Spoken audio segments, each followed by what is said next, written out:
are, the 10th of August.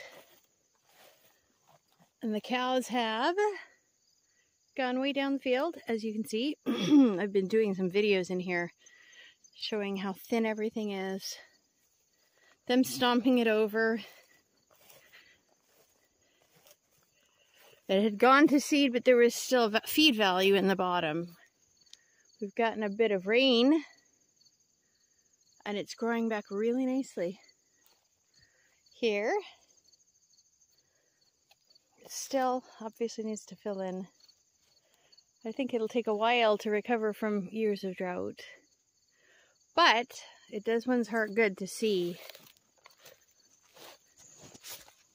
Here we are, early in the morning, August the 20th.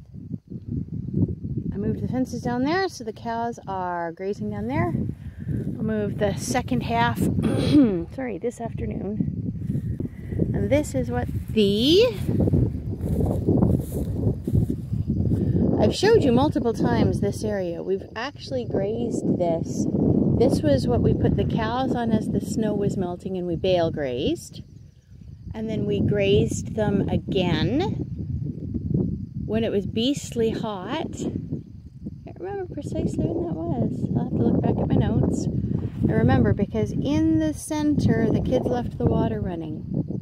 And the cows made a huge boggy mess. And we can't even find it now, thankfully, because they were only there for a day and a half. Good girl. Hi, Rilla. Hello. Come here. Good girl. And so this is how it looks after a night. Most of it's really well grazed. Some of it's trampled. I try not to trample as much at this time of year.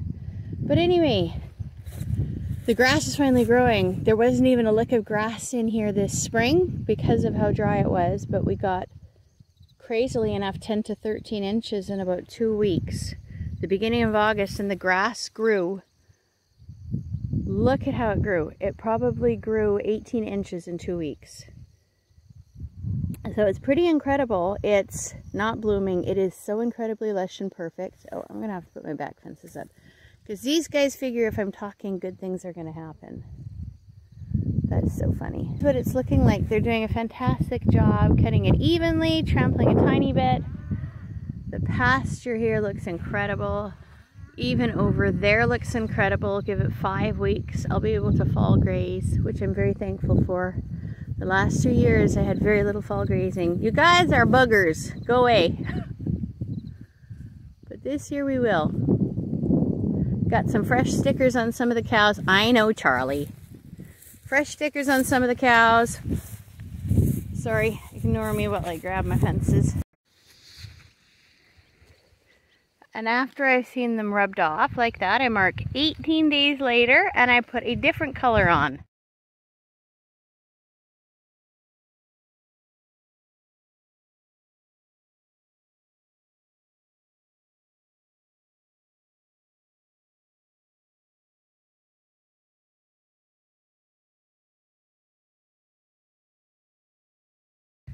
Pink or blue, so that I can keep track of if anybody comes back into heat.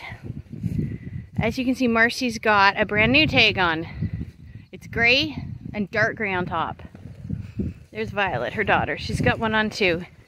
When I put the bull in, they had just finished being in heat. So these two actually haven't even been bred the first time. But I had my daughter put tags on, and for some reason she put a blue tag on Violet and a yellow tag on Marcy. Who knows? But that's alright as long as I know what's going on. So anyway, normally the yellow tag is the first tag. So when I see it scratched, that's the first time they're in heat. And then I'll put a blue tag on 18 days later and hope that it doesn't get scratched. If it doesn't get scratched, she hasn't come back into heat. Hey girl, you sweetheart. Yeah, she's a sweetheart. And then she won't have come back into heat, so she's bred, and then I can mark that down. If I see the bull following or other cows following them and then the tag gets rubbed, for some reason the first go round she did not get bred, so then I'll count 18 days after the blue one gets scratched and put a pink or a green tag on. And hopefully that one won't get scratched. If I keep putting the same color tags on, then I can never keep track of anything. So I prefer to get different colored tags. Here's another one, thankfully. This one is Willow. So she was actually bred 24 days ago. And we put a blue tag on her. Hi, Charles. Hi, Charlie. We put a blue tag on her 5 days ago. And it is not scratched. So, very high likelihood she was bred, and she is going to be due next May. Hi, Willow. And this is just a sweet steer. The months August and September, normally I don't have a bull, and so I'm watching really closely for heats to AI. And I still like to know specific dates, because if I want to ultrasound, so I know whether they are going to be heifers or bulls for planning next year's for selling or butchering. That gives me the date so I can ultrasound about 80 to 90 days later if I feel like it. But it also means I can watch them out in the field when I know they're close up. Because although I've only had one calving issue in the last 24 years, and it was a heifer I ended up culling. Although I've only had one issue, I certainly don't want to lose something because I wasn't checking. You're being a booger, right? Anyway, it's a beautiful, beautiful morning. I gotta go do some heat checks in the other pen. And I hope you guys all have a beautiful day.